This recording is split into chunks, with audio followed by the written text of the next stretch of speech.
Sudahkah sholat kita menenangkan hati kita atau tidak? Jangan-jangan kita sholat baru pada level sekedar menggugurkan kewajiban saja. Betul apa betul? Jangan-jangan kita sholat ahilman, iya, tapi cuma sholat doang. Kita tidak punya makna di balik sholat yang kita hadirkan. Maka pertanyaannya, gimana caranya agar sholat itu bisa menenangkan hati kita? Gimana caranya nih agar sholat itu bisa menjadi jalan keluar bagi kita? Assalamualaikum warahmatullahi wabarakatuh. Satu kali dikisahkan ada seorang sahabat bernama Abdullah bin Mas'ud radhiyallahu anhu. Siapa namanya? Abdullah bin Mas'ud. Tahu? Kenal? Di mana kenalannya? Ustaz, bagaimana kisahnya? Satu kali sahabat Abdullah bin Mas'ud radhiyallahu an pernah bertanya kepada Rasulullah sallallahu alaihi wasallam. Kata Abdullah bin Mas'ud, sa'alatun Nabi sallallahu alaihi wasallam. Saya pernah bertanya kepada Nabi sallallahu alaihi wasallam. Qala, apa kata Abdullah bin Mas'ud? Ya Rasulullah, ayyul amali ahabbu ila Allah taala. Ya Rasulullah, amal apa yang paling dicintai oleh Allah? Apa pertanyaannya? Amal apa yang paling dicintai oleh Allah? Sekarang Ustadz mau tanya ini. Bapak Ibu, kalau kita ingin dicintai oleh seseorang, maka rumusnya adalah lakukan apa yang dicintai oleh seseorang itu. Betul apa betul? Iya apa ya? Ini teman-teman nih, para jamaah, kalau ingin dicintai sama Ayahanda Wahidin Halim, maka rumusnya lakukan apa yang dicintai oleh Ayahanda. Betul apa betul? Maka sama, kalau kita ingin dicintai oleh Allah, bahkan bukan hanya dicintai, tapi ingin menjadi orang yang paling dicintai oleh Allah. Ini pertanyaan sahabat mulia Abdullah bin Mas'ud radhiyallahu anhu. Ya Rasulullah, amal apa yang paling dicintai oleh Allah? Qala, Rasulullah sallallahu alaihi wasallam menjawab, yang pertama, itu ala waktiha, salat di awal waktunya. Apa yang pertama? Salat di awal waktu atau salat pada waktunya. Qala thumma ay. Kemudian sahabat Abdullah bin Mas'ud nanya lagi, ya Rasulullah, kemudian apa lagi? Kemudian apa lagi? Qala, Rasul kemudian menjawab, yang kedua, birrul walidain, berbuat baik kepada orang tua. Apa yang kedua? Birrul walidain, percis seperti nama masjid kita, berbuat baik kepada orang tua. Qala thumma ay. Kemudian Abdullah bin Mas'ud nanya lagi, ya Rasulullah, apa lagi? Kemudian Rasul menjawab, qala al jihadu fi sabilillah, bersungguh-sungguh di jalan Allah. Ada berapa jumlahnya? Ada berapa? Tiga ini apa namanya? Amalan yang paling dicintai oleh Allah. Satu apa? Salat di awal waktu. Dua, birrul walidain, berbuat baik kepada orang tua. Tiga, jihad fi sabilillah, bersungguh-sungguh di jalan Allah.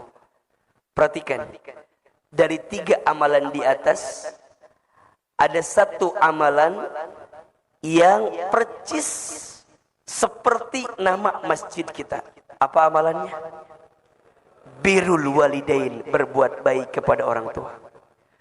Ahilman yakin Ayahanda Dr. Wahidin Halim beserta pengurus masjid ini memberikan nama birrul walidain karena ini bukti kebaikan kepada orang tuanya. Betul apa betul? Iya apa iya? Dan tolong catat baik-baik ya. Berbuat baik kepada orang tua itu adalah kunci kemuliaan dan kebahagiaan dalam hidup. Maksudnya apa? Kalau hidup kita ingin mulia, maka muliakan orang tua kita. Kalau hidup kita mau bahagia, maka bahagiakan orang tua kita. Karena apa kata Nabi?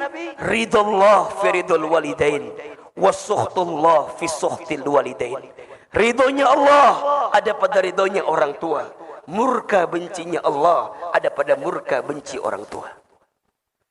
Saya kalau banyak ditanya sama orang, Ahilman sekarang bisa ceramah di TV, alhamdulillah. Saya akan jawab bukan karena hebatnya saya, tapi karena hebatnya doa orang tua saya. Ahilman sekarang dapat kesempatan berdakwah, bahkan dengan izin Allah pernah berdakwah ke Amerika, ke Kanada. Saya akan jawab bukan karena hebatnya saya, tapi karena hebatnya doa orang tua saya.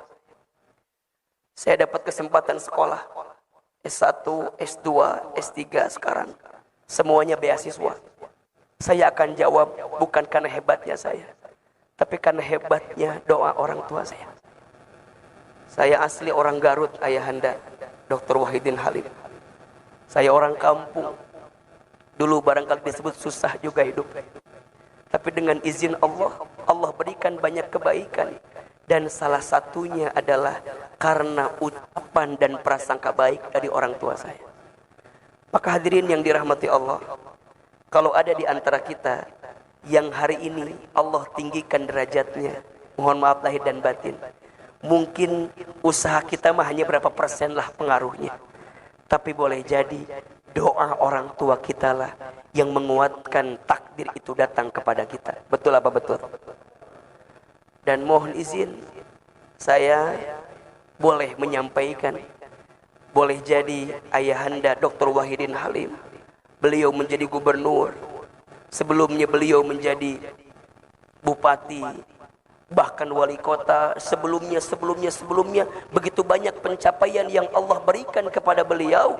Salah satunya karena doa dan kebaikan orang tua beliau. Maka hari ini dengan izin Allah, nama masjid kita adalah apa? Birrul Walidain. Sebagai pesan, ini pesan untuk semua jamaah, termasuk anak-anak santri, apalagi anak-anak santri. Kalau hidup kita ingin mulia, muliakan orang tua kita. Kalau hidup kita mau bahagia, bahagiakan orang tua kita. Karena mohon maaf, kata Nabi SAW, rogima anfu, celaka menyesal. Ustaz, siapa yang celaka menyesal itu? Kata Nabi, orang yang celaka menyesal adalah dia yang masih menemukan orang tuanya, keduanya atau salah satunya masih hidup, tapi dia tidak bisa masuk surga. Kenapa? Karena dia lupa untuk berbuat baik kepada orang tuanya. Itulah yang Nabi sebutkan sebagai orang yang celaka menyesal. Maka mohon maaf, yang masih punya orang tua, sayangi orang tua kita. Yang masih punya orang tua, muliakan orang tua kita. Yang masih punya orang tua, bahagiakan orang tua kita. Ahilman, bagaimana kalau orang tua kita sudah tidak ada? Apakah kita bisa berbuat baik? Bisa. Tolong catat kalimat ini. Ada 3 hal yang sangat dirindukan oleh orang tua yang sudah kembali kepada Allah dari anaknya. Apa di antaranya Ahilman? 1, orang tua yang sudah wafat merindukan doa dari anaknya yang masih hidup. Maka pesan saya, termasuk bagi saya pribadi, saya ditinggal orang tua saya sejak kecil. Ayah saya, ibu saya. Kalau kita sayang sama orang tua yang sudah meninggal, doakan orang tua kita. Apa di antaranya Ahilman? Bacakan istighfar untuk orang tua kita yang sudah meninggal.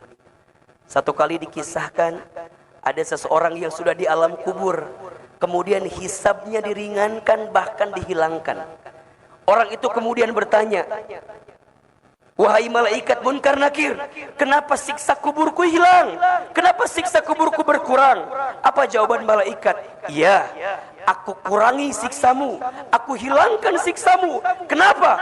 Karena aku menyaksikan ada di antara anakmu yang membacakan istighfar untukmu.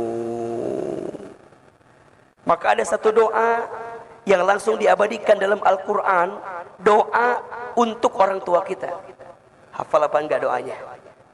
Rabbighfirli wali walidayya warhamhuma kama rabbayani shaghira. Apa artinya? Rabbighfirli, ya Allah ya Tuhanku, ampuni dosaku. Wali walidayya, dan dosa kedua orang tuaku. Warhamhuma, dan sayangilah kedua orang tua kami ya Allah, keduanya. Kama rabbayani shaghira, sebagaimana mereka menyayangi kami sejak kami kecil. Maka ini pesan. Yang pertama, doakan orang tua kita. Karena orang tua yang ada di alam kubur menanti doa dari anaknya. Wabil khusus istighfar dari anaknya. Mohon maaf, mungkin orang tua kita ilmunya kurang. Mungkin dulu orang tua kita ibadahnya kurang. Karena apa? Karena sibuk ngurusin kita. Karena sibuk banting tulang mencari nafkah untuk kita. Maka jangan pernah sesali keadaan orang tua kita. Jangan pernah menghina keadaan orang tua kita. Karena pada titik hari ini kita mendapatkan banyak kebaikan karena ada doa dari siapa? Orang tua kita.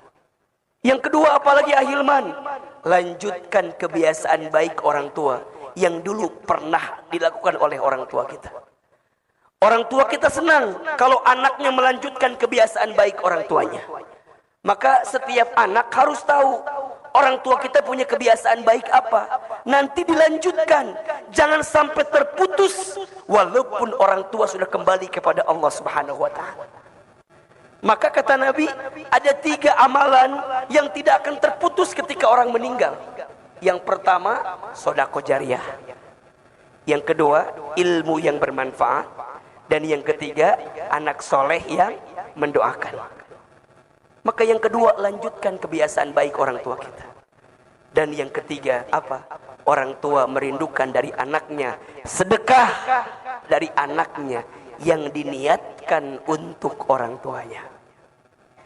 Jadi kalau sekarang kita punya harta dilebihkan dalam hidup ini, ayo sedekah. Niatin buat siapa? Orang tua kita. Ustaz, akan sampai atau tidak? Sampai.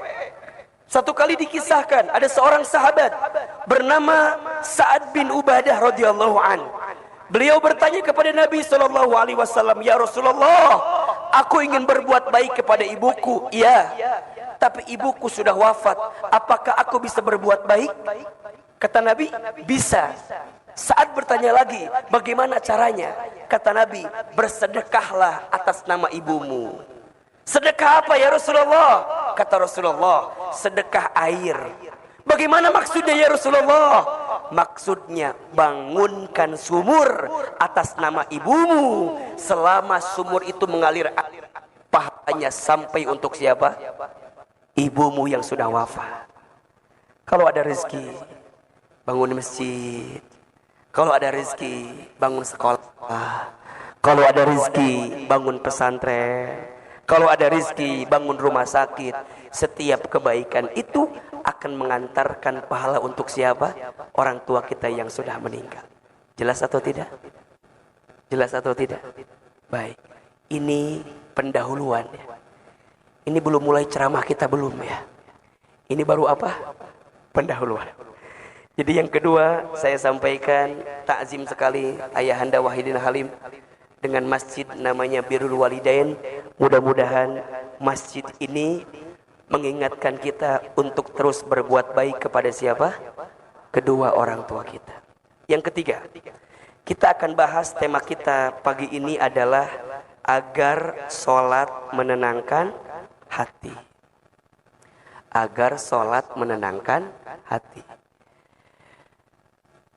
Sholat itu tiangnya agama. Betul apa betul? As-sholatu imaduddin. Salat itu tiangnya agama. Dalam satu bangunan, tiang itu penting atau tidak? Saya tanya, dalam satu bangunan tiang itu penting atau tidak? Penting aja, penting banget. Cius. Mie apa? Mie ayam. Bangunannya mewah, tiangnya roboh. Apa yang terjadi? Hancur. Bangunannya bagus, tiangnya rapuh. Apa yang terjadi? Hancur. Betul? Kalau bahasa kita nih, orang penampilannya gagah, penampilannya bagus, tapi tidak sholat. Apa yang terjadi? Hancur. Maka apa kata Nabi dalam hadis yang lain? Inna awwala ma yuhasabu bihil abdu yaumal qiyamah as-salat. Sesungguhnya perkara pertama yang akan dihisab ketika nanti hari kiamat salat.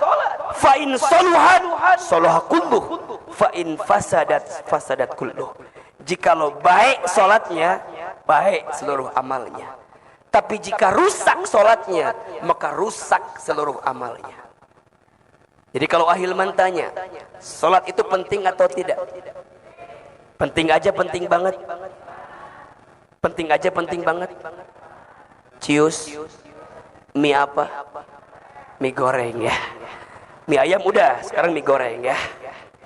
Penting Ustaz? Ya, penting. Salat rukun Islam, salat tiang agama. Salat adalah kekuatan bagi kita, bahkan untuk membedakan kita dengan orang yang tidak beriman kepada Allah. Salah satunya dilihat dari salatnya. Dilihat dari apa? Salatnya. Dan Masya Allah, ketika Allah memerintahkan salat, Allah langsung memanggil Nabi untuk berjumpa dengannya. Dalam peristiwa apa? Isra Mi'raj. Perintahnya istimewa, peristiwanya istimewa, dan latar belakang terjadinya pun juga istimewa. Sedikit kita cerita sedikit. Bapak Ibu kan tahu ya, sering dengar kalau peristiwa Isra Mi'raj yang terjadi pada Nabi SAW itu berangkat dari sebuah peristiwa sebelumnya. Apa? Nabi sedang mengalami kesedihan dalam hidupnya. Betul apa betul? Iya apa iya? Sebelumnya Nabi mendapatkan peristiwa apa Ahilman? Satu, Nabi ditinggal oleh paman yang dicintainya. Siapa namanya? Apa? Abu Thalib. Dan yang kedua, Nabi ditinggal oleh istri tercintanya. Siapa namanya? Khadijah. Dua orang ini, Masya Allah, dua orang yang paling bela Nabi, dua orang yang paling mencintai Nabi, dan dua orang pula yang sangat dicintai oleh Nabi SAW. Pamannya Abu Thalib adalah pamannya yang mengurus Nabi dari sejak kecil. Setelah ibunya wafat, diasuh oleh kakeknya. Kakeknya wafat, diasuh oleh pamannya Abu Thalib. Banting tulang, tulang banting, kaki di kepala, kepala di kaki. Pamannya Abu Thalib mengurus Nabi SAW. Mengajarkan mengembala, mengajarkan berdagang, mengajarkan banyak hal kepada diri Nabi SAW. Diurus sejak kecil, dibesarkan sejak kecil. Maka wajar ketika pamannya wafat, Nabi sedih apa tidak? Sedih apa tidak? Sedih. Orang yang mengurus sejak kecil Ustaz dia. Dan bahkan dikisahkan pamannya Abu Thalib ini di antara paman Nabi yang kondisi ekonominya itu tidak kaya banget gitu. Bisa dibilang sederhana saja. Coba ibu bayangkan, bapak bayangkan, baginda Nabi itu tinggal bersama seorang paman yang kondisi ekonominya tidak kaya. Apa yang terjadi? Nabi tumbuh dalam kesederhanaan. Nabi tumbuh dalam kemandirian. Nabi tumbuh dalam kondisi yang begitu luar biasa, ditempa oleh pamannya. Tapi justru mohon maaf lahir batin, kondisi sulit yang Nabi rasakan sejak kecil menjadikan beliau menjadi pribadi yang tangguh dalam kehidupan. Maka mohon maaf ini, adik-adik sayang, kalau hari ini hidup kita sedang mohon maaf ya. Misalnya keluarga kita, orang tua kita, bukan orang yang kaya, mohon maaf. Jangan pernah menghina keadaan. Karena kadang-kadang seseorang itu harus dibanting agar dia terpelanting pada keadaan yang lebih baik. Betul apa betul? Iya apa iya? Seseorang kadang harus tahu rasanya pahit agar dia bisa tahu rasanya manis. Betul? Baginda Nabi SAW mendapatkan banyak pelajaran dari paman yang dicintainya. Siapa namanya? Abu Thalib. Maka saat beliau wafat, Nabi sedih. Yang paling ngebela beliau, orang kafir Quraisy tidak berani kepada baginda Nabi karena masih ada pamannya Abu Thalib ketika itu. Abu Thalib yang pasang badan, kalau bahasa kita kira-kira begitulah. Kalau bahasa orang Tangerang, Abu Thalib yang pasang badan gitu loh. Kalau ada yang nyakiti ponakan saya yang pasang badan, kira-kira begitu. Maka saat kehilangan Nabi sedih. Ditambah lagi kehilangan istri tercinta beliau, siapa? Khadijah. Ustadz Hilman, bagaimana gambaran istri seperti Khadijah itu? Masya Allah. Ibu, Ustadz mau tanya boleh? Ibu mau tidak punya suami seperti Rasulullah? Mau? Ibu ngaca apa enggak?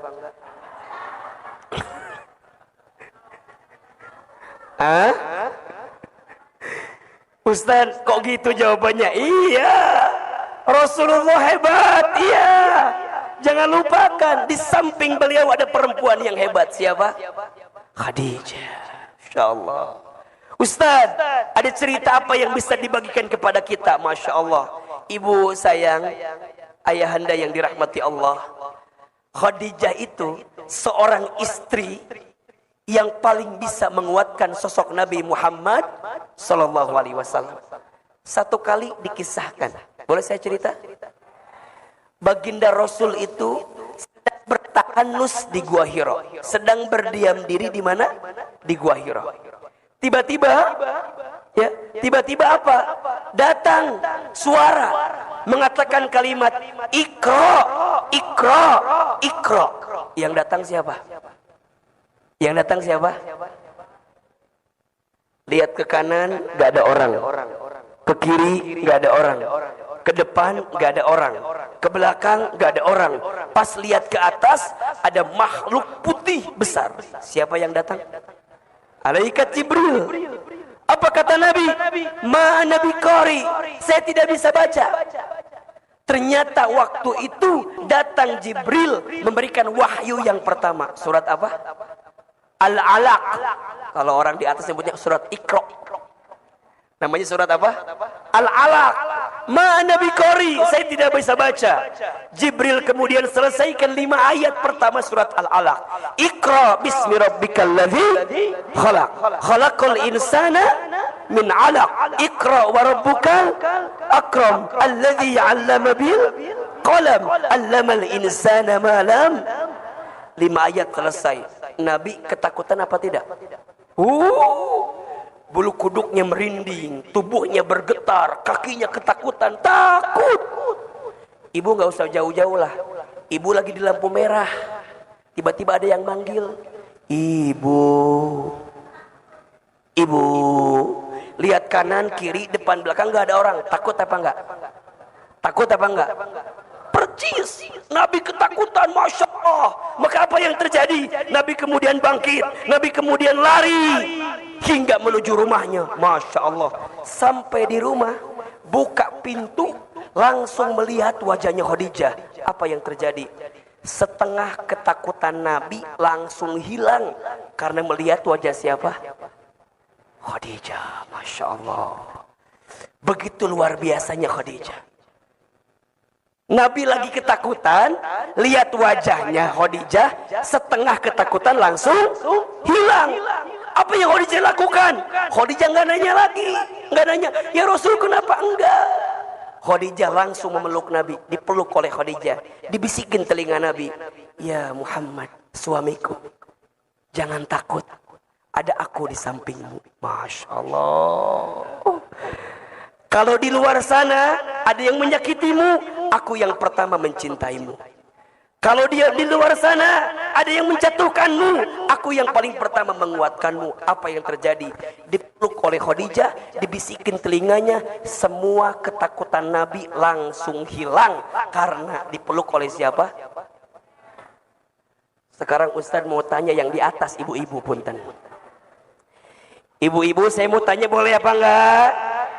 Kalau suami ibu di luar rumah ada masalah, sampai ke rumah lihat wajah ibu, hilang masalah tambah masalah. Tolong jawab ini pertanyaan. Suami ibu di kantor, suami ibu di mana? Di kantor. Ada masalah, pulang ke rumah lihat wajah ibu, hilang masalah tambah masalah. Baik. Ternyata Ahilman baru tahu masalah suami di sini ada di atas masalahnya. Oh, Ahilman berarti masih jauh kita dari karakteristik Bunda Khadijah, masih jauh. Betul ya Pak ya? Maka mohon maaf Ustaz, ketika kehilangan Khadijah Nabi sedih apa tidak? Sedih. Karena Khadijah yang memberikan semuanya. Sampai satu kali dikisahkan, Nabi itu lagi duduk, Khadijah itu tiduran di atas pahanya Nabi SAW. Kebayang apa enggak? Oh, jangan dibayangin ya, karena ibu tidak pernah mendapatkan itu dari suaminya ya. Nabi lagi duduk, kemudian Khadijah tidur di atas pahanya siapa? Rasulullah SAW. Tiba-tiba apa yang terjadi? Nabi itu nangis. Nabi nangis, kemudian air matanya nyakcelak, tehnya menetes hingga ke keningnya siapa? Khadijah. Kata Khadijah, pas lagi ngelihat gini, langsung dihapus air matanya Nabi, dihapus. Suamiku, jangan menangis katanya. Kenapa engkau menangis? Kemudian baginda menjawab, sungguh aku sangat mencintaimu wahai istriku. Ibu pernah nggak digituin sama suaminya? Saya tahu nggak pernah ya, nggak apa-apa. Ustaz, yang ada, mohon maaf ya, ini mah bukan suami yang di sini, yang di sono ya. Yang ada paling gini kalimatnya, ibu teh kapan meninggal? Bukan yang di sini, ya bukan yang di sini, tapi yang di mana? Sono. Yang di sini mah insya Allah enggak ya. Enggak jauh beda gitu ya. Gimana Ustaz? Nangis. Kata Khadijah, jangan. Kenapa? Lihat kalimat Khadijah ini luar biasa. Ya Rasulullah, kalau seandainya nanti aku wafat dan engkau akan berdakwah keluar sana, sedangkan engkau tidak punya lagi biaya untuk berdakwah, maka kata Khadijah, tolong gali kuburanku dan jadikan tulang belulangku untuk mendukung dakwahmu ya Rasulullah. Sampai segitunya Bu, Masya Allah. Kalau ini bahasanya kiasan ya, ini bahasanya kiasan. Kalau engkau mau berdakwah dan engkau tidak punya lagi biaya, engkau tidak punya lagi materi, engkau tidak lagi punya bekal untuk berdakwah, tolong gali kuburanku dan jadikan tulang belulangku untuk bisa mendukung dakwahmu ya Rasulullah. Ibu udah begitu belum sama suami Bu? Cius. Kadang-kadang kalau kita memohon maaf, uangmu, uangku, uangku, asal jararahu ahil Pak. Jadi gimana Ustaz? Ini saya lagi cerita.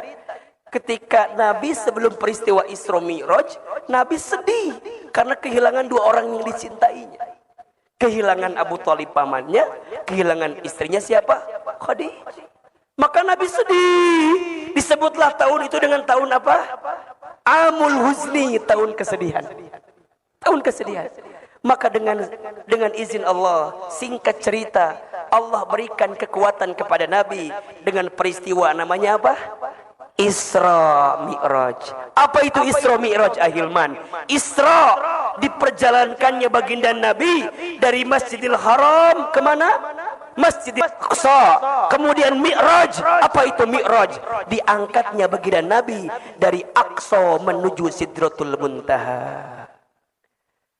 Peristiwa Isra disebutkan di surat Al-Isra ayat 1. Peristiwa Mi'rajnya disebutkan di surat An-Najm ayat 1 sampai 18. Jadi kalau kita bicara Isra Mi'raj, itu dua maknanya. Isra diperjalankan dari mana? Dari Haram ke Aqsa. Mi'raj diangkat dari Aqsa menuju mana? Sidratul Muntaha. Sepulang dari sana, Nabi mendapatkan oleh-oleh sebagai penguat bagi beliau. Apa perintahnya? Sholat. Kalau kita tarik garisnya, berarti kalau kita punya persoalan, kalau kita sedang punya masalah, kalau kita lagi gelisah, kalau kita lagi sedih, maka tidak ada yang bisa menguatkan kita, tidak ada yang bisa menolong kita kecuali Allah. Dan lakukanlah perintah apa?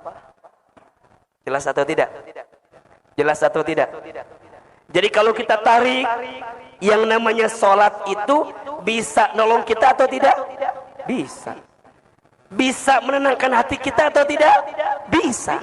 Sekarang pertanyaannya, sudahkah sholat kita menenangkan hati kita atau tidak? Jangan-jangan kita sholat baru pada level sekedar menggugurkan kewajiban saja. Betul apa betul?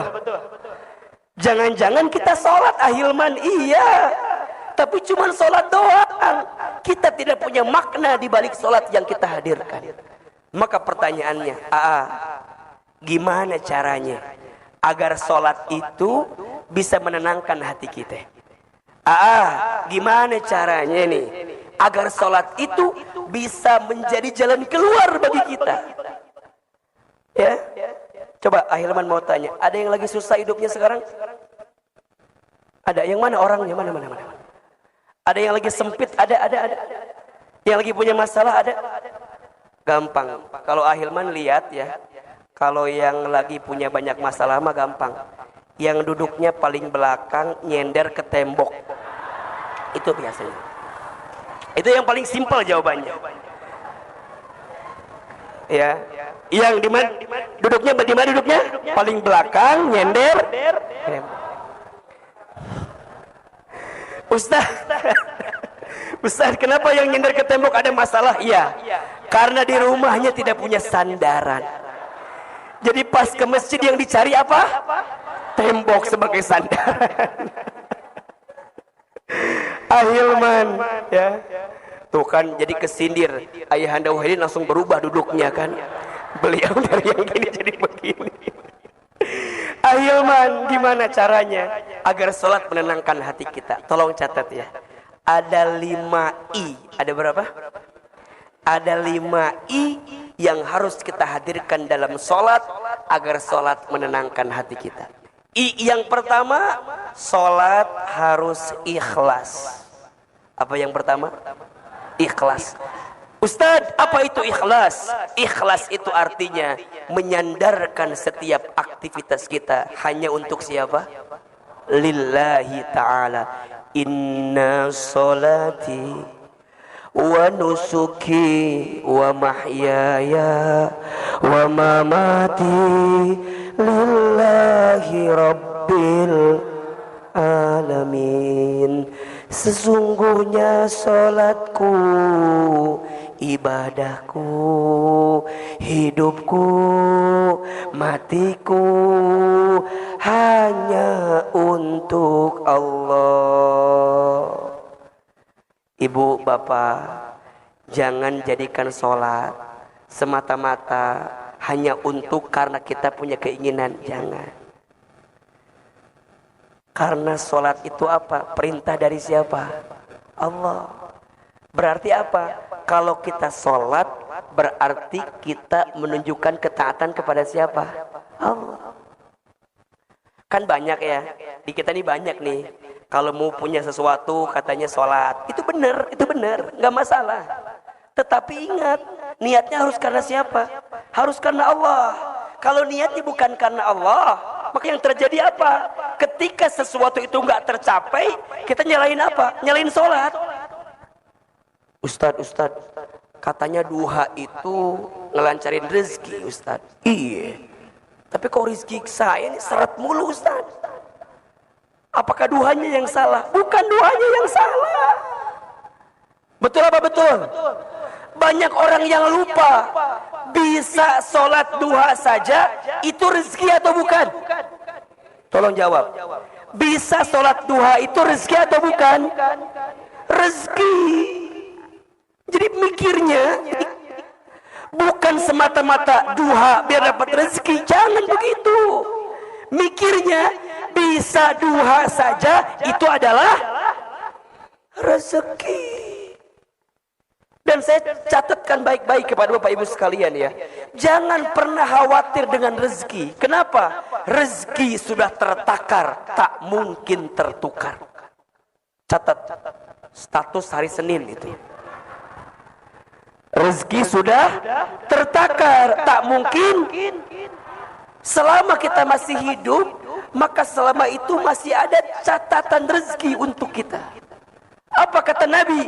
Ya ayuhan nas, inna ahadakum lan yamuta hatta yastakmila rizquhu. Wahai manusia, sesungguhnya di antara kamu sekalian tidak akan diwafatkan oleh Allah sampai sempurna rizkinya.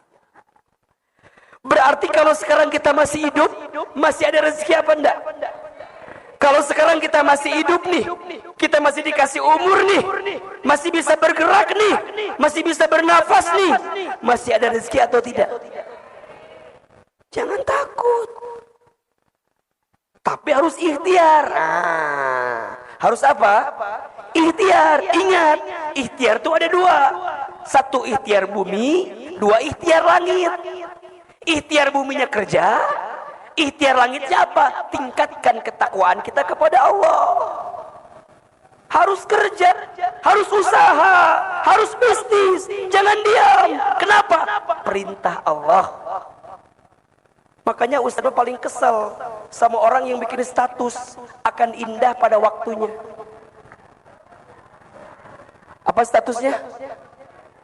Akan indah pada usaha kagak mau, dagang kagak mau, silaturahmi kagak mau, ketemu sama orang kagak mau, jualin produk kagak mau, suruh sholat gak mau, sholat subuh kesiangan, malam tidur, pagi-pagi bangun-bangun bikin status. Apa statusnya? Akan indah pada waktunya. Tuh nyambung. Akan indah pada waktunya itu hanya berlaku bagi dia yang berusaha. Betul apa betul? Berarti rezeki atau bukan? Rezeki sebagai bentuk ketakwaan kita kepada Allah. Dan apa janji Allah kepada kita? Wa may yattaqillaha yaj'al lahu makhraja wa yarzuqhu min haitsu la yahtasib. Dan barang siapa yang bertakwa kepada Allah, maka Allah akan tunjukkan jalan keluar kepadanya. Dan Allah limpahkan rezeki dari jalan yang tidak disangka-sangka. Maka poin pertama, agar sholat menenangkan hati kita, kudu apa? Ikhlas. Karena siapa? Karena Allah. Berarti apa? Kita tes sholat karena kita butuh sama siapa? Allah. Jangan jadikan sholat sebagai sesuatu yang memberikan beban kepada kita, jangan. Tapi jadikan sholat sebagai kebutuhan untuk kita. Kalau kita lapar harus apa? Makan. Kalau kita haus harus apa? Minum. Kalau kita capek harus apa? Istirahat. Sama. Kalau hati kita gelisah, sholat. Kalau hidup kita susah, sholat. Kalau hati kita sempit, sholat. Itu jawabannya. Karena ikhlas dalam sholat bisa mengantarkan ketenangan hati dalam hidup kita. Yang kedua, apa ahilman? Ittiba. Apa? Salat kudu ittiba. Apa itu ittiba? Mengikuti salatnya Nabi Muhammad sallallahu alaihi wasallam. Salatlah kamu kama ra'aitumuni usolli. Salatlah kamu sebagaimana engkau melihat aku salat. Nabi itu menenangkan hatinya, mengistirahatkan hatinya dengan apa? Dengan salat. Arahni bis salat. Satu kali Nabi pernah bilang sama Bilal, wahai Bilal, istirahatkan hatiku dengan salat. Apa perintahnya? Bilal, kumandangkan azan. Masya Allah. Bilal, lantunkan azan. Kenapa? Karena saat aku mendengarkan suara azan, aku bisa mendapatkan ketenangan di dalamnya. Maka bagi orang beriman, tidak ada panggilan yang paling dirindukan kecuali panggilan azan, panggilan salat. Allahu Akbar, Allahu Akbar. Rindu dengan panggilan itu. Betul apa betul? Iya apa iya? Jangan dilanjutkan kembali ya. Masalah adzan cukup ya.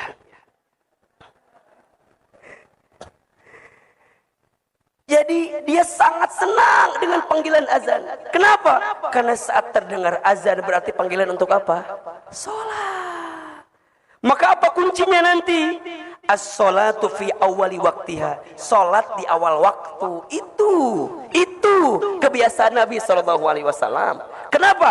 Karena salat itu ibaratnya pertemuan penting antara seorang hamba dengan siapa? Allah. Ibu, bapak, saya gambarkan begini. Ibu janjian dulu. Waktu zaman jahiliyah dulu. Ibu janjian sama mantan pacar ibu. Yang sekarang jadi apa? Jadi suami. Janjian jam 12. Kira-kira persiapannya jam berapa?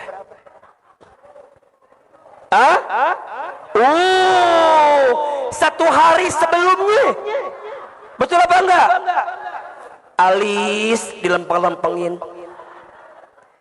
Pipi tirus-tirusin. Bibir dimerah-merahin. Betul apa betul? Oh, kuku dipotong-potongin. Manicure, pedicure. Mau ketemu sama mantan pacar kita. Betul apa enggak? Bajunya dipilih yang bagus apa yang enggak? Bagus, bahkan ganti berkali-kali. Betul apa enggak? Ini cocok enggak ya? Ini cocok enggak ya? Betul enggak? Kok enggak nyambung ya? Ininya hijau, merah, baunya kuning. Pelangi kali ah. Gantian terus. Mau ketemu sama siapa itu? Ketemu sama manusia biasa. Betul apa enggak? Ibu jam 12 temuan janjiannya. Saya yakin dari jam 10 udah siap berangkat dari rumah. Betul? Jam 11 udah deg-degan. Setengah 12 makin deg-degan. Kenapa? Makin mau ketemu sama mantan pacar kita. Pas ketemu jam 12.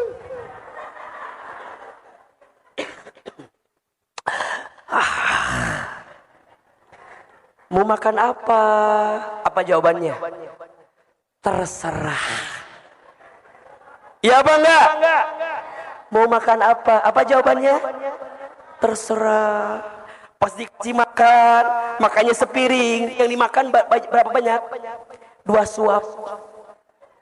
Kok makannya dikit? Iya, lagi diet.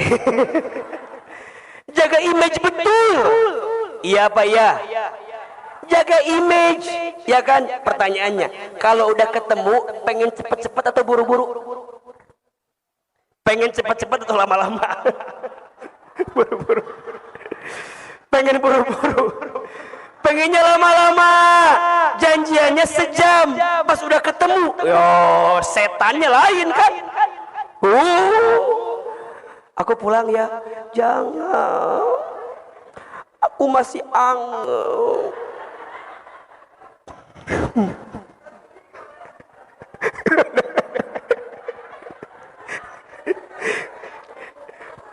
Pisah, udah pisah. Pertanyaan saya, sampai rumah teleponan apa enggak? Baru ketemu tadi siang, sampai rumah ngabarin, ayang,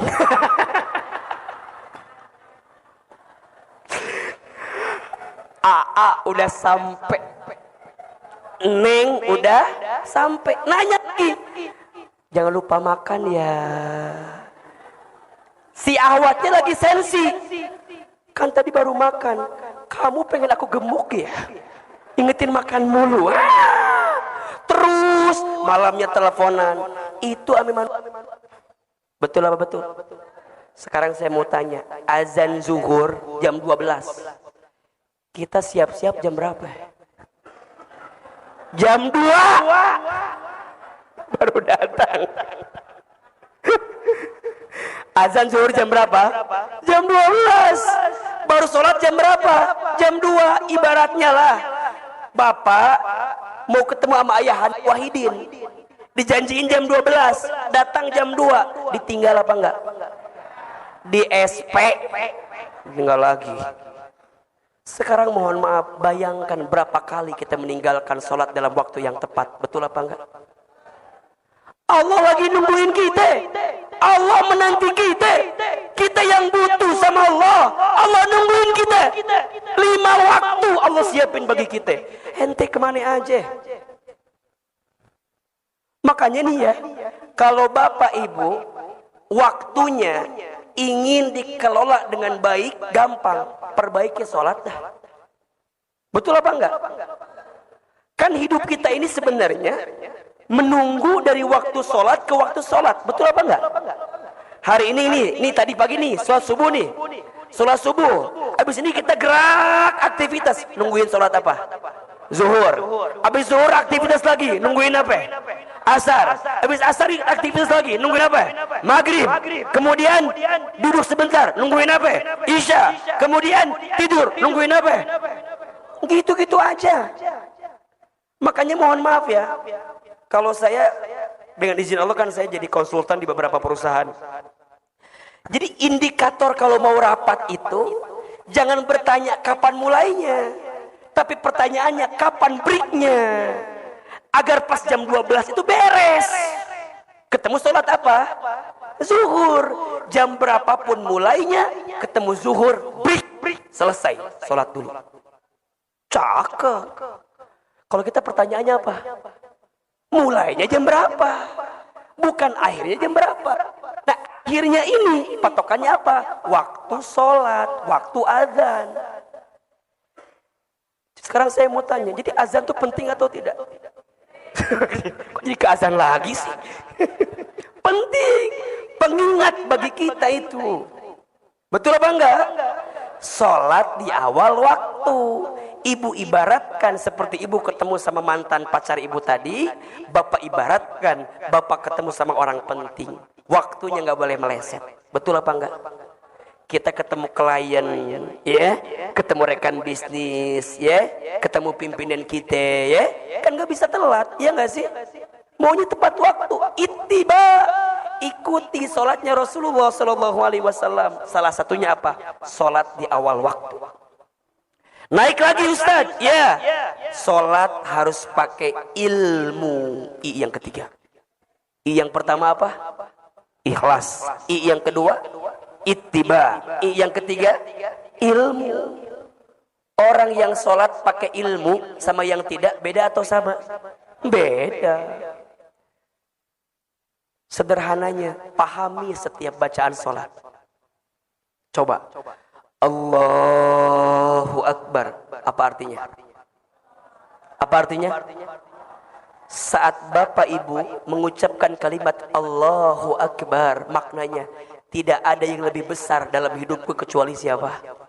Berarti apa? Ibu nyingkirin kehidupan dunia, ibu nyingkirin kesibukan dunia, bapak nyingkirin setiap pekerjaan urusan dunia, bapak singkirin. Kenapa? Karena tidak ada yang lebih penting untukku kecuali siapa? Allahu Akbar. Allah Maha Besar. Baca iftitah, ada yang baca Allahumma ba'id, silahkan. Ada yang baca Allahu Akbar kabira, silahkan. Setelah itu baca Al-Fatihah. Bismillahirrahmanirrahim. Apa artinya? Dengan menyebut namamu ya Allah, yang maha pengasih lagi maha penyayang. Apa maknanya? Ya Allah, Kalau saat ini hamba sedang tersakiti, hamba sedang terluka, hamba sedang kecewa, hamba tenang ya Allah, karena hamba punya Engkau yang Maha Pengasih lagi Maha Penyayang. Jadi gimana? Gak akan sedih berlebihan, gak akan kecewa berlebihan, gak akan putus asa berlebihan. Kenapa? Karena kita punya siapa? Allah, Allah Ar-Rahman Ar-Rahim. Alhamdulillahi Rabbil Alamin. Ya Allah, segala puji hanya bagimu, Tuhan semesta alam. Kalimat Alhamdulillah mengajarkan kita untuk menghilangkan kesombongan dalam diri kita. Yang ngasih kita harta siapa? Yang ngasih kita harta siapa? Yang ngasih kita umur siapa? Yang ngasih kita sehat siapa? Yang ngasih kita pangkat siapa? Yang ngasih kita jabatan siapa? Allah. Saat kita baca Al-Fatihah, ya Allah, tidak ada yang berhak dipuji kecuali Engkau ya Allah. Jadi kalau ada orang yang muji kita, ada orang yang hormat sama kita, ada orang yang menghargai kita, ada orang yang memuliakan kita, satu jawabannya apa? Karena Allah nutupin aib-aib kita saja. Kalau seandainya aib kita dibuka, apa yang mau kita banggakan? Gak ada.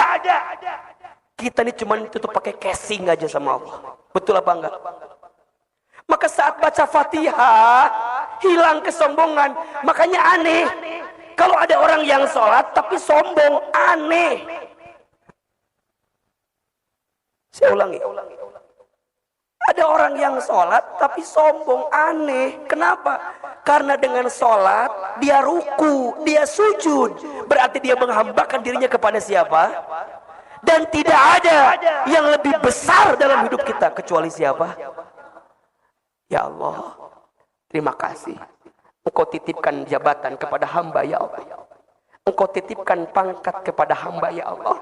Bukan karena hebatnya hamba, tapi ini hebatnya Engkau yang menitipkan kepada hamba. Betul apa betul? Mohon maaf ya. Kadang-kadang kan kita ayahanda suka ini ya, kadang suka mikir kita ini. Kok bisa ya? Kadang ya, saya pada posisi saya ya. Ya Allah, alhamdulillah ya. Sekarang dengan izin Allah ya, bisa di televisi, bisa ceramah begini. Kalau bicara mohon maaf ya. Yang lebih pintar banyak apa enggak? Banyak. Yang lebih hebat banyak apa enggak? Banyak. Makanya kadang-kadang malu Ustaz. Saya tuh kalau bicara begini, usia ini masih muda, banyak guru-guru kita malu. Tapi kalau saya merenung, Allah, Engkau tidak mungkin mengizinkan sesuatu kecuali Engkau titipkan kebaikan di dalamnya. Itu aja husnuzonnya. Nah, pelutong.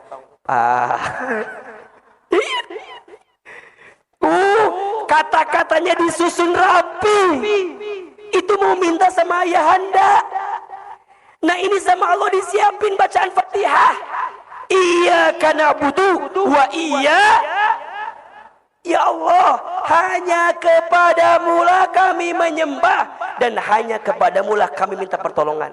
Kan kalau bahasa kita gini, Ayahanda Wahidin, karena aneh ini udah kerja berapa tahun sama bapak nih. Ya kan kita bahasa gitu loh. Bapak udah ngasih aneh rumah, udah ngasih aneh kendaraan. Satu lagi Pak, apa? Aneh mau nikah lagi Pak. Mintanya kan kadang-kadang banyak. Kenapa minta sama orang itu? Karena kita percaya orang itu bisa ngasih permintaan kita. Betul apa enggak? Sama cara kita minta kepada Allah. Jadi pertanyaannya, sholat yang pakai ilmu sama yang tidak beda atau sama?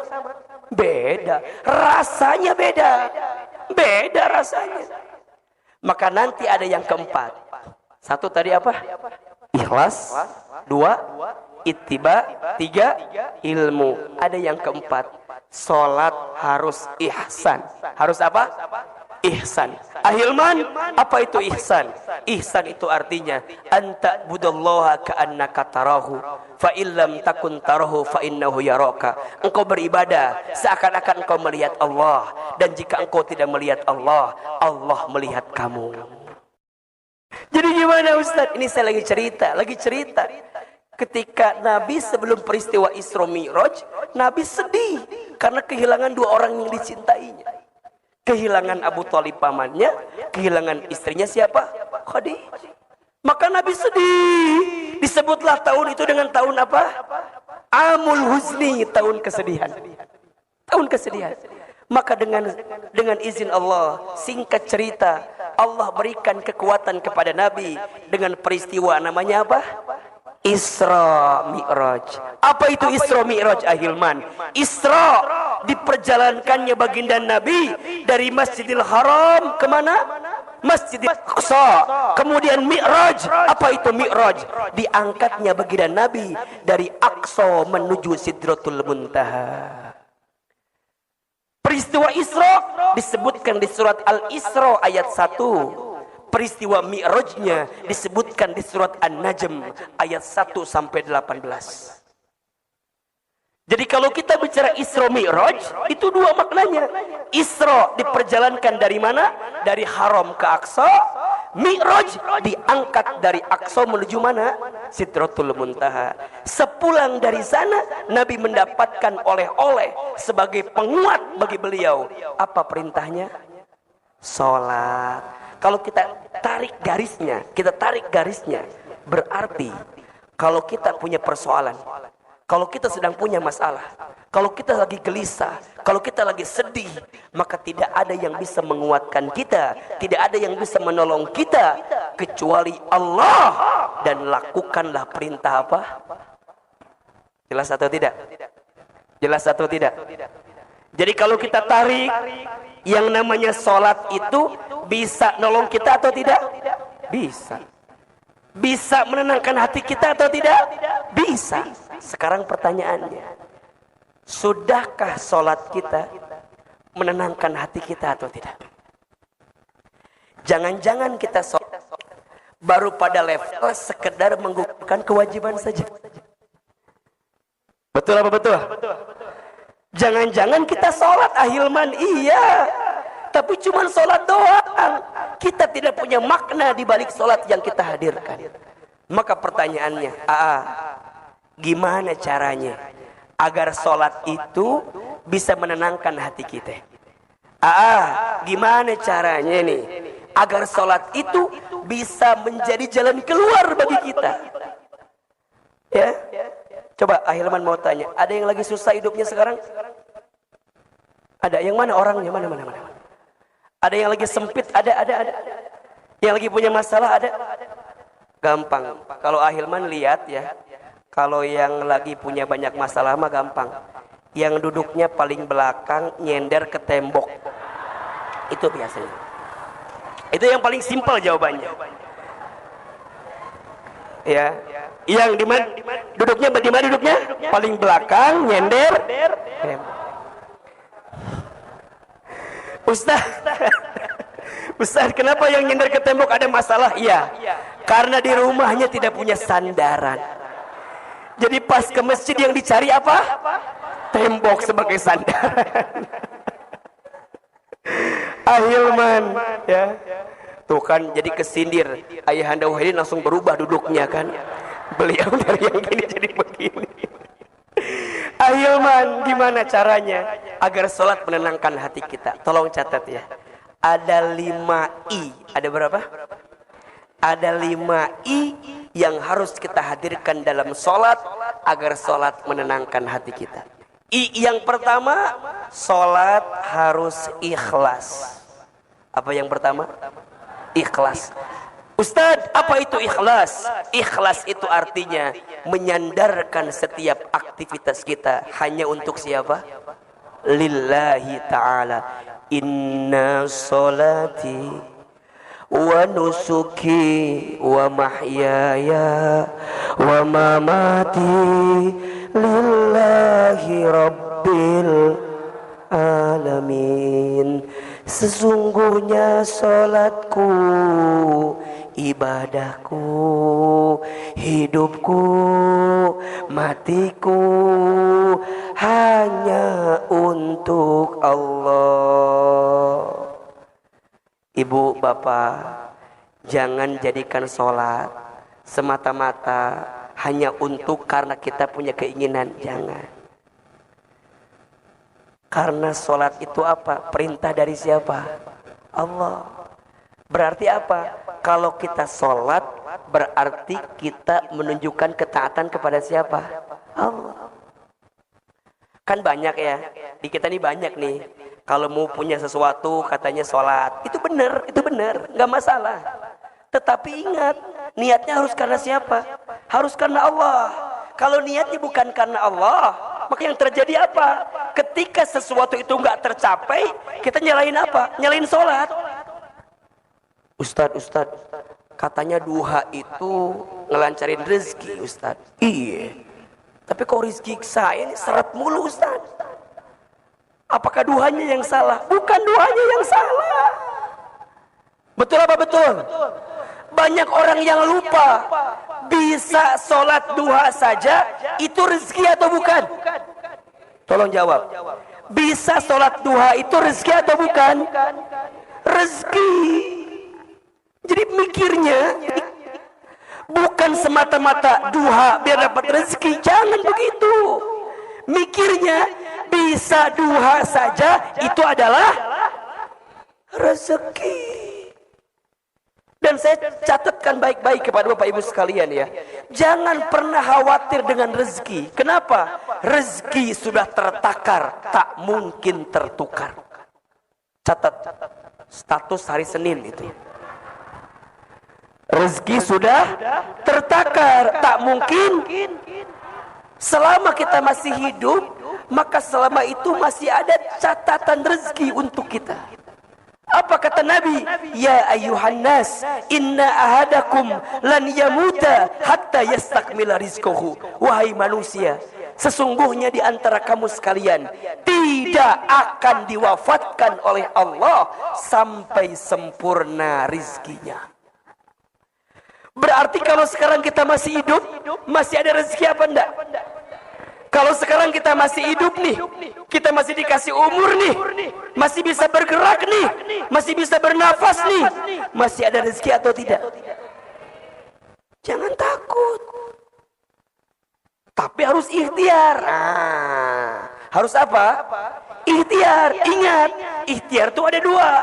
Satu ikhtiar bumi, dua ikhtiar langit. Ikhtiar buminya kerja, ikhtiar langitnya apa? Tingkatkan ketakwaan kita kepada Allah.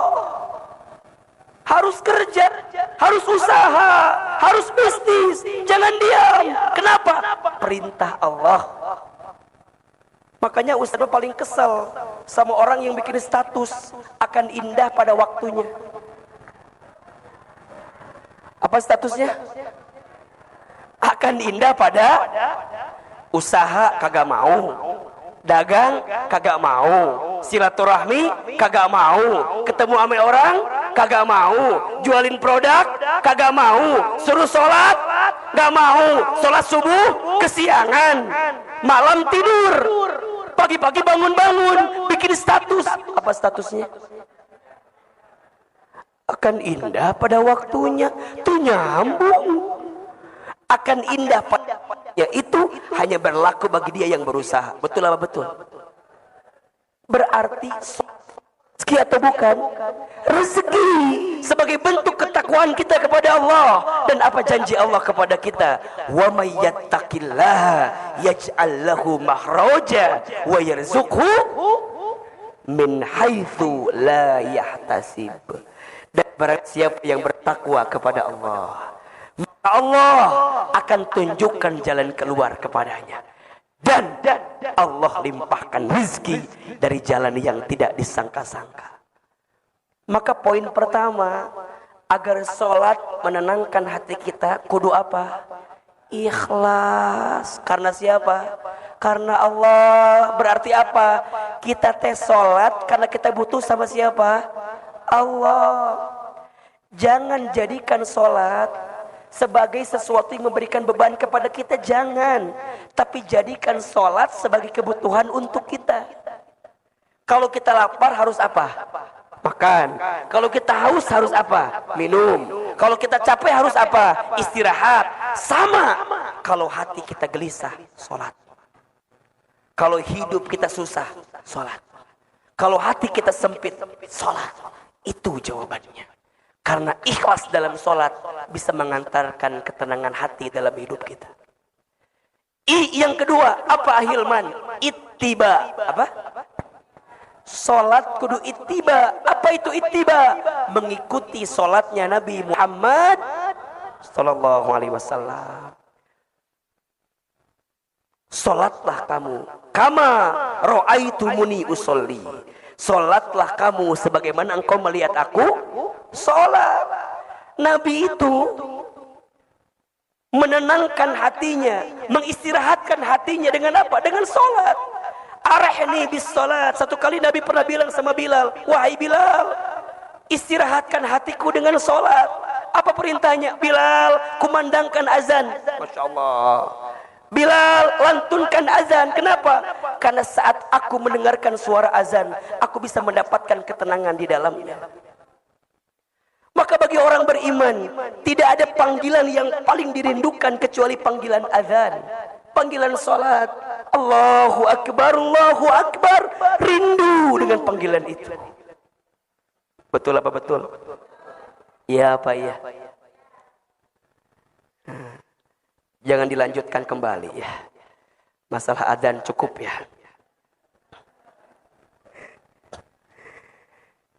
Jadi dia sangat senang dengan panggilan azan. Kenapa?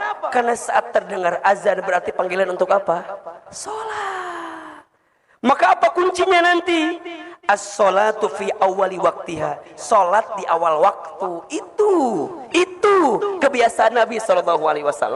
Kenapa? Karena salat itu ibaratnya pertemuan penting antara seorang hamba dengan siapa? Allah. Ibu, bapak, saya gambarkan begini. Ibu janjian dulu. Waktu zaman jahiliyah dulu. Ibu janjian sama mantan pacar ibu. Yang sekarang jadi apa? Jadi suami. Janjian jam 12. Kira-kira persiapannya jam berapa?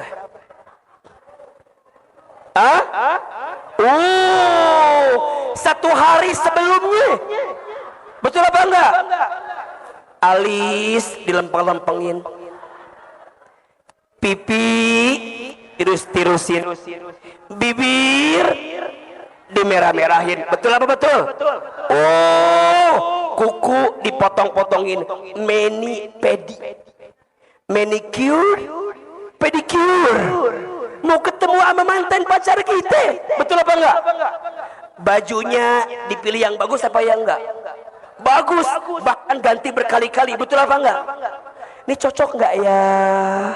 Ini cocok enggak ya? Betul enggak? Kok enggak nyambung ya? Ininya hijau, merah, baunya kuning. Pelangi kali ah. Gantian terus. Mau ketemu sama siapa itu? Ketemu sama manusia biasa. Betul apa enggak? Ibu jam 12 temuan janjiannya. Saya yakin dari jam 10 udah siap berangkat dari rumah. Betul? Jam 11 udah deg-degan. Setengah 12 makin deg-degan. Kenapa? Makin mau ketemu sama mantan pacar kita.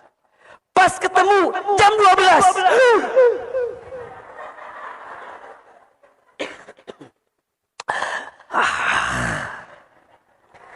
Mau makan apa?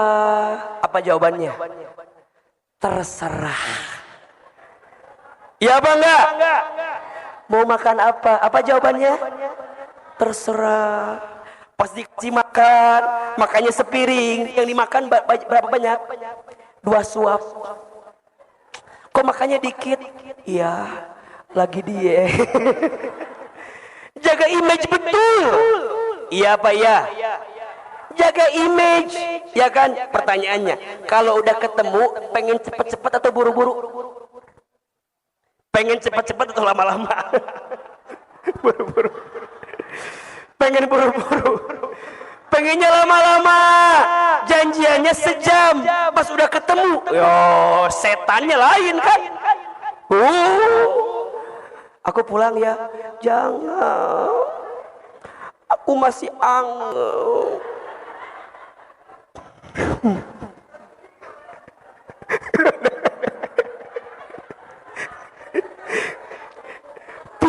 Pisah, udah pisah.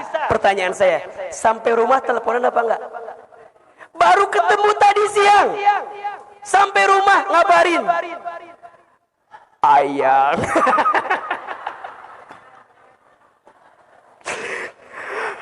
AA udah sampai. Neng udah sampai. Nanya lagi. Jangan lupa makan ya. Si Ahwatnya lagi sensi. Kan tadi baru makan. Kamu pengen aku gemuk ya? Ingetin makan mulu. Terus malamnya teleponan. Itu Amiman. Betul apa betul? Sekarang saya mau tanya. Azan zuhur jam 12. Kita siap-siap jam berapa? Jam 2 baru datang. Azan zuhur jam berapa? Jam 12. Baru sholat jam berapa? Jam 2. Ibaratnya lah, bapak mau ketemu sama ayah Wahidin, dijanjiin jam 12, datang jam 2, ditinggal apa enggak? Di SP tinggal lagi. Sekarang mohon maaf, bayangkan berapa kali kita meninggalkan sholat dalam waktu yang tepat. Betul apa enggak?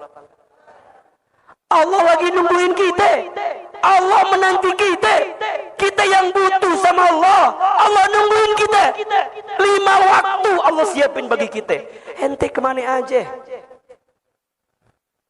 Makanya nih ya, kalau bapak ibu waktunya ingin dikelola dengan baik, gampang. Perbaiki sholat dah. Betul apa enggak?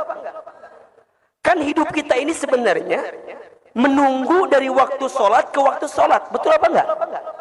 Hari ini tadi pagi nih, sholat subuh nih. Sholat subuh. Habis ini kita gerak aktivitas. Nungguin sholat apa? Zuhur. Habis zuhur aktivitas lagi. Nungguin apa? Asar. Habis asar aktivitas lagi. Nungguin apa? Maghrib. Kemudian duduk sebentar. Nungguin apa? Isya. Kemudian tidur. Nungguin apa? Gitu-gitu aja. Makanya mohon maaf ya. Kalau saya dengan izin Allah kan saya jadi konsultan di beberapa perusahaan. Jadi indikator kalau mau rapat itu jangan bertanya kapan mulainya, tapi pertanyaannya kapan breaknya. Agar pas jam 12 itu beres.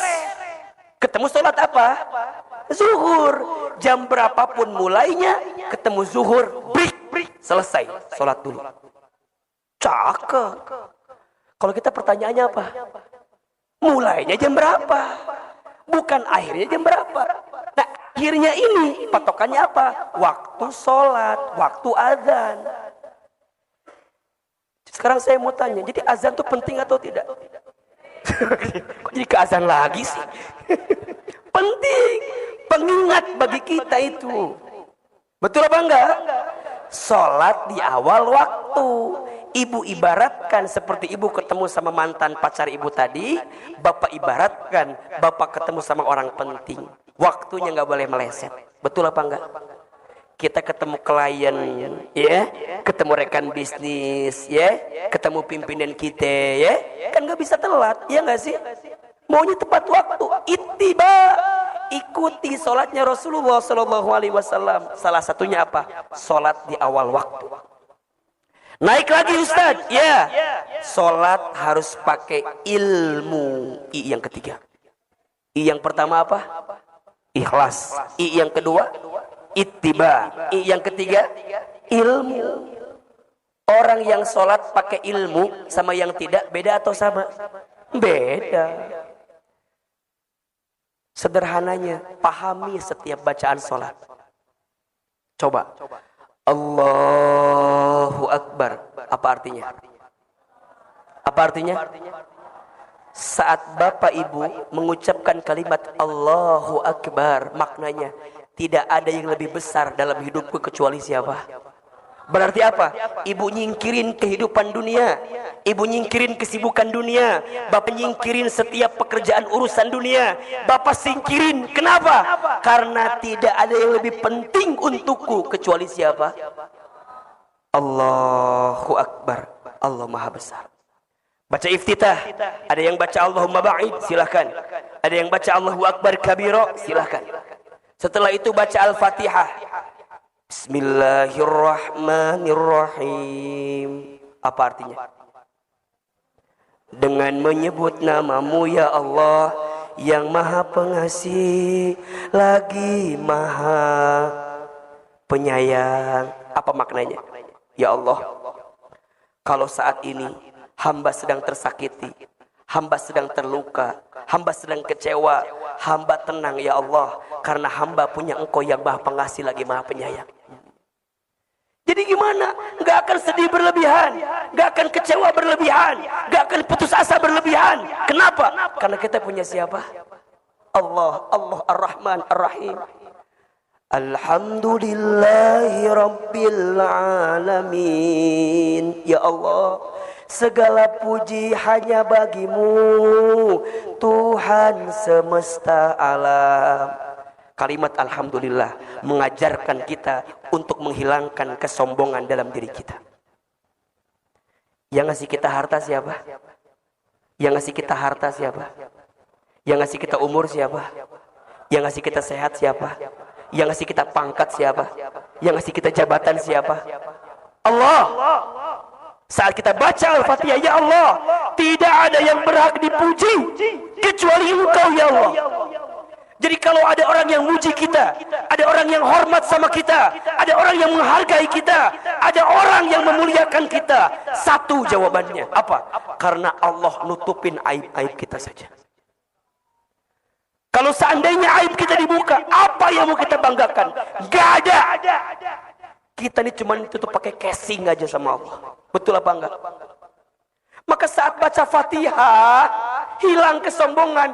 Makanya aneh kalau ada orang yang sholat tapi sombong, aneh. Saya ulangi. Ada orang yang sholat tapi sombong, aneh. Kenapa? Karena dengan sholat dia ruku, dia sujud, berarti dia menghambakan dirinya kepada siapa? Dan tidak ada yang lebih besar dalam hidup kita kecuali siapa? Ya Allah, terima kasih. Engkau titipkan jabatan kepada hamba ya Allah. Engkau titipkan pangkat kepada hamba ya Allah. Bukan karena hebatnya hamba, tapi ini hebatnya Engkau yang menitipkan kepada hamba. Betul apa betul? Mohon maaf ya. Kadang-kadang kan kita ayahanda suka ini ya, kadang suka mikir kita ini. Kok bisa ya? Kadang ya, saya pada posisi saya ya. Ya Allah, alhamdulillah ya. Sekarang dengan izin Allah ya, bisa di televisi, bisa ceramah begini. Kalau bicara mohon maaf ya. Yang lebih pintar banyak apa enggak? Banyak. Yang lebih hebat banyak apa enggak? Banyak. Makanya kadang-kadang malu Ustaz. Saya tuh kalau bicara begini, usia ini masih muda, banyak guru-guru kita malu. Tapi kalau saya merenung, Allah, Engkau tidak mungkin mengizinkan sesuatu kecuali Engkau titipkan kebaikan di dalamnya. Itu aja husnuzonnya. Nah, pelutong.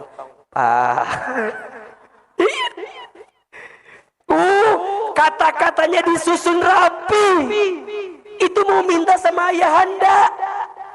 Nah, ini sama Allah disiapin bacaan Fatihah. Iyyaka na'budu wa Ya Allah, hanya kepadamu lah kami menyembah dan hanya kepadamu lah kami minta pertolongan. Kan kalau bahasa kita gini, Ayahanda Wahidin, karena aneh ini udah kerja berapa tahun sama bapak nih. Ya kan kita bahasa gitu loh. Bapak udah ngasih aneh rumah, udah ngasih aneh kendaraan. Satu lagi Pak, apa? Aneh mau nikah lagi Pak. Mintanya kan kadang-kadang banyak. Kenapa minta sama orang itu?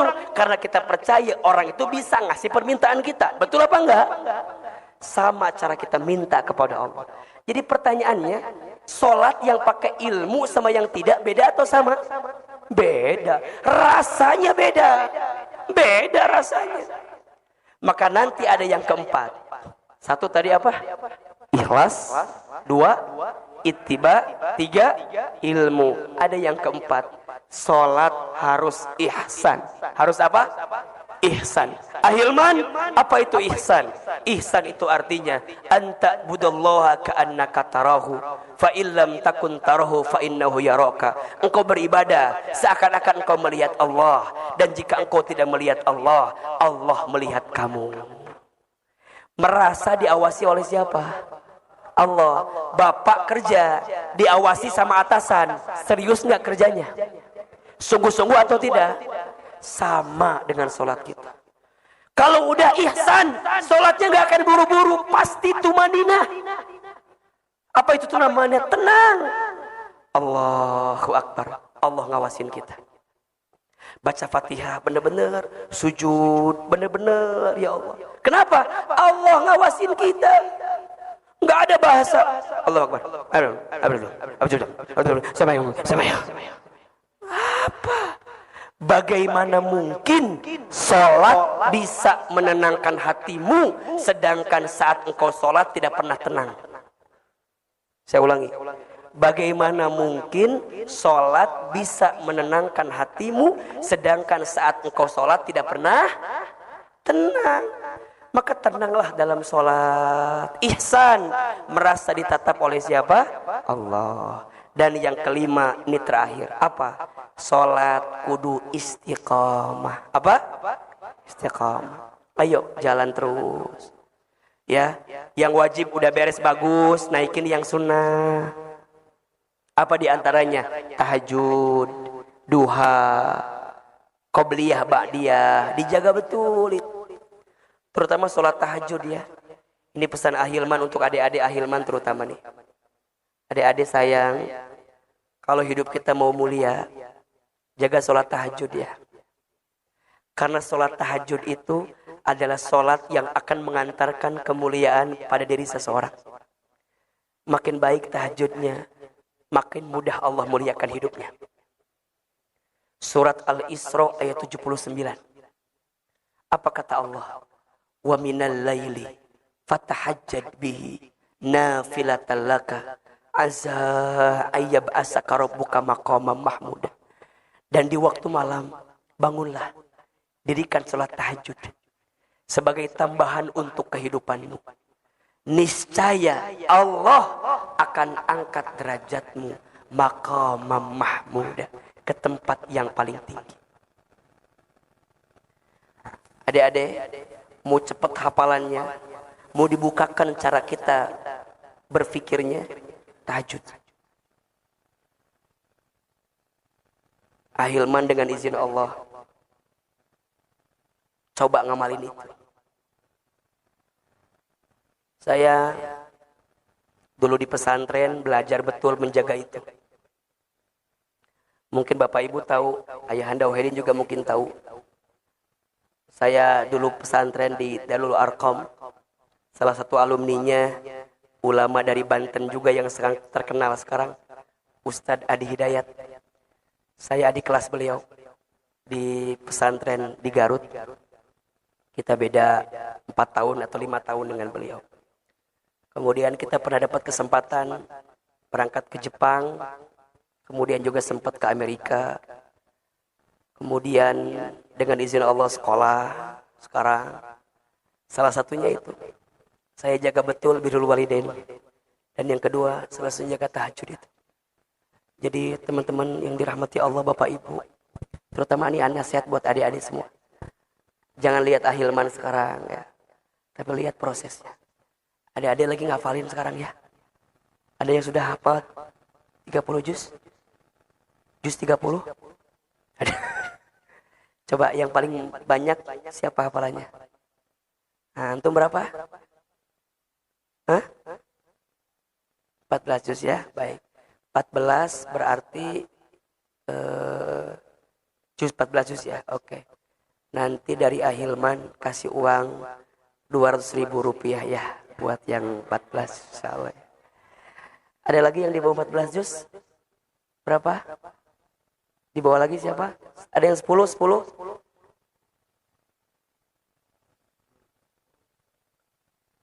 Hah? Oh, kalau yang di sini jusnya habis 3 kan ya? Jus mangga habis, alpukat habis ya. Oh kan, tuh datang duit langsung masuk, pada masuk. Cepat betul kalau urusan duit masuknya ya. Tadi pada di luar, udah nanti aja nih si akangnya ya, nanti diingetin lagi ya. Baik, mudah-mudahan kita istiqomah dalam kebaikan terus ya. Istiqomah itu yang paling mahalnya. Ustadz, istiqomah itu berat. Iya, karena pahalanya surga. Kalau ringan pahalanya kipas angin, kulkas satu pintu gitu ya. Ustadz, istiqomah itu susah. Iya, yang ringan istirahat namanya. Jadi kapan? Istiqomah terus sampai kita kembali kepada Allah Subhanahu wa taala. Mudah-mudahan bermanfaat. Ada 5 I agar salat kita menenangkan hati. I yang pertama apa? Ikhlas. I yang kedua ittiba. I yang ketiga ilmu. I yang keempat ihsan. I yang kelima istiqamah. Jelas atau tidak? Oke. Banyak ilmunya hari ini? Banyak manfaatnya? Masih mau nggak saya ke sini? Serius? Boleh saya ke sini lagi? Berapa kali sekali? Tiap hari, Masya Allah. Mudah-mudahan ini silaturahim yang membawa manfaat. Ayahanda Wahidin, mohon izin ananda banyak salah, banyak berkata, pasti banyak khilafnya. Mudah-mudahan Allah menerima amal kebaikan kita. Terakhir, mari kita angkat kedua telapak tangan kita. Kita berdoa kepada Allah Subhanahu wa taala. Semoga Allah merahmati dan memberkahi pertemuan kita semua. Istighfar 3 kali. Astaghfirullahaladzim. Astaghfirullahaladzim. Astaghfirullahaladzim. Aminkan dalam hati masing-masing. A'udzubillahi minasyaitonirrajim. Bismillahirrahmanirrahim. Alhamdulillahi rabbil alamin. Allahumma salli ala sayyidina Muhammadin wa ala alihi wa ashabihi ajma'in. Allahumma la tada' lana dhanban illa ghafartah wa la hamman illa farajtah wa la aiban illa satartah wa la maridan illa syafaitah wa la daynan illa qadaitah wa la hajatan min hawaijid dunya wal akhirah illa qadaitah wa yassartaha. Ya Allah, ya Rahman, ya Rahim, tidak ada yang hadir pagi ini kecuali di antara kami yang banyak dosa, Engkau ampuni dosa-dosa kami ya Allah. Kami yang banyak salah, Engkau ampuni kesalahan kami. Kami yang banyak hilaf, Engkau ampuni kehilafan kami. Ya Allah, ya Rabbana, begitupun kami minta kepadamu, ampuni dosa kedua orang tua kami. Ampuni kesalahan ayah ibu kami. Ampuni kehilafan bapak mamah kami. Jika orang tua kami masih hidup, panjangkan umurnya. Sehat afiatkan tubuhnya. Muliakan hari-hari tuanya. Dan mampukan kami untuk bisa membahagiakan orang tua kami. Namun seandainya orang tua kami sudah wafat, kami mohon ya Allah, lapangkan alam kuburnya. Terima iman Islamnya. Terangi cahaya kuburnya. Ampuni setiap dosa-dosanya. Jadikan kuburannya raudhah min riyadil jannah. Taman di antara taman-taman surga ya Allah. Dan kumpulkan kami bersama orang tua kami nanti di surgamu. Allahumma gfir lana wali walidina. Warhamhum kama rabbawna shighara. Ya Allah, ya Rabbana, tidak ada yang sedang gelisah di antara kami pagi ini kecuali Engkau tenangkan hatinya. Yang sedang susah Engkau mudahkan hidupnya. Yang sedang punya masalah Engkau angkat masalahnya. Yang sedang punya kesulitan Engkau tunjukkan jalan keluarnya. Yang sedang sempit Engkau lapangkan urusannya. Yang sedang sakit Engkau sembuhkan penyakitnya. Yang sedang punya hajat Engkau kabulkan hajat-hajatnya. Ya Allah, ya Rabbana, hari ini kami sudah berada di bulan Rajab ya Allah. Kami mohon kepadamu, Allahumma barik lana fi Rajab wa Sya'ban wa balighna Ramadan. Ya Allah, berkahi kami di bulan Rajab. Berkahi kami di bulan Sya'ban.